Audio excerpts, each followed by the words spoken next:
Traffic signal पर नागरिकों को धूप के प्रभाव से बचाने के लिए नागपुर महानगर पालिका द्वारा ग्रीन नेट लगाई जा रही है। शहर के कुछ प्रमुख चौराहों पर इस तरह के इंतजाम किए जा रहे हैं।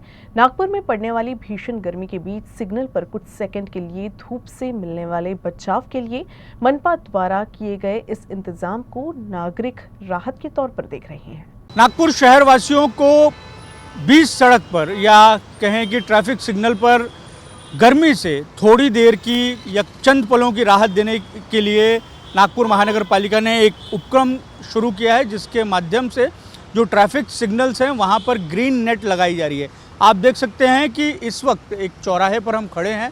आरबीआई चौक इस चौराहे का नाम है, जिसे संविधान चौक के नाम से भी जाना जाता है। वहाँ पर इस तरीके की ग्रीन नेट जो है वो लगाई गई है।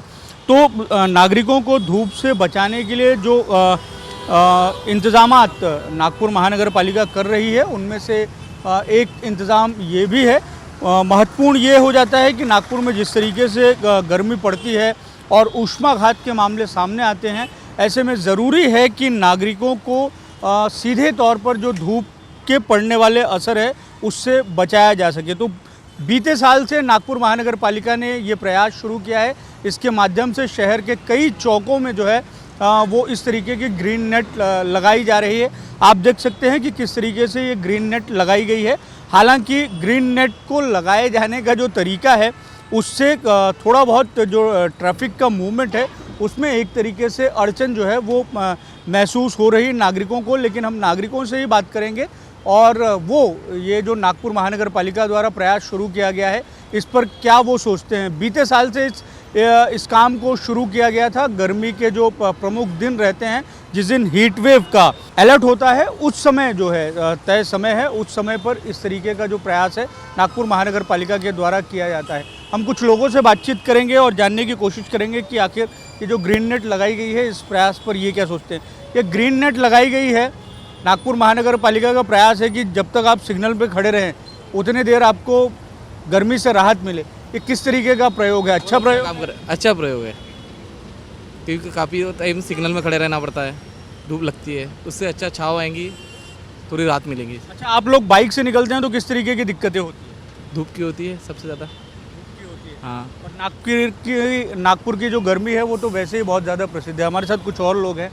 ये बताओ कि ये गर्मी से बचाने के लिए नागपुर महानगर पालिका ने इस तरीके से ग्रीन नेट लगाई है। बहुत बढ़िया किया है ये, और ये लास्ट ईयर भी ऐसा ही किया था, इस साल भी किया, और सच में ये आपने बहुत अच्छा इनिशिएटिव है। बहुत ही शानदार इनिशिएटिव है, क्योंकि नागपुर की जिस तरीके से गर्मी बढ़ती जा रही है उस तरीके से एटलीस्ट यहाँ पे लोगों को राहत तो मिलेगी। तो लोगों को राहत मिलेगी ऐसा नागरिकों का कहना है। लेकिन ये बहुत कम जगहों पर इस तरीके का प्रयोग किया गया है। ये हर सिग्नल में इस तरीके की व्यवस्था नहीं है। करेक्ट, मुझे भी अभी यही दिखा है। तो जो मेन स्क्वायर है जहाँ पे काफ़ी सारी भीड़ रहती है, ट्रैफिक जाम होती है, वहाँ पे यहाँ पे करना चाहिए गवर्नमेंट इस तरीके से।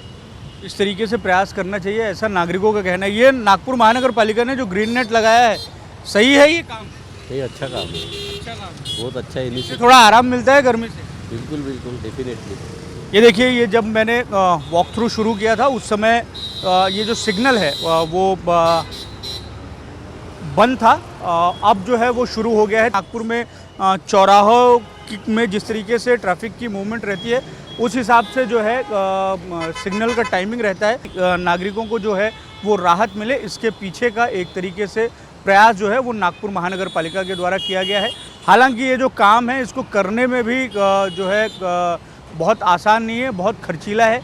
तकरीबन एक चौक पर इस तरीके की व्यवस्था किए जाने को लेकर 12 से 15 लाख रुपए का जो खर्च है वो नागपुर महानगर पालिका को आ रहा है। और इसमें जो है ट्रैफिक विभाग की जो अनुमति है वो एक ज़रूरी एस्पेक्ट हो जाता है, क्योंकि ये जो प्रमुख चौराहे हैं यहाँ पर सीसीटीवी कैमरेज जो हैं वो लगाए गए हैं। तो ऐसे में विजिबिलिटी जो है वो किसी तरीके से बाधित ना हो कैमरों की, उसको ध्यान में रखना भी बहुत ज़्यादा ज़रूरी हो जाता है। वीडियो जर्नलिस्ट लोकेश मोहिते के साथ दिव्येश द्विवेदी, यूसीएन न्यूज़, नागपुर।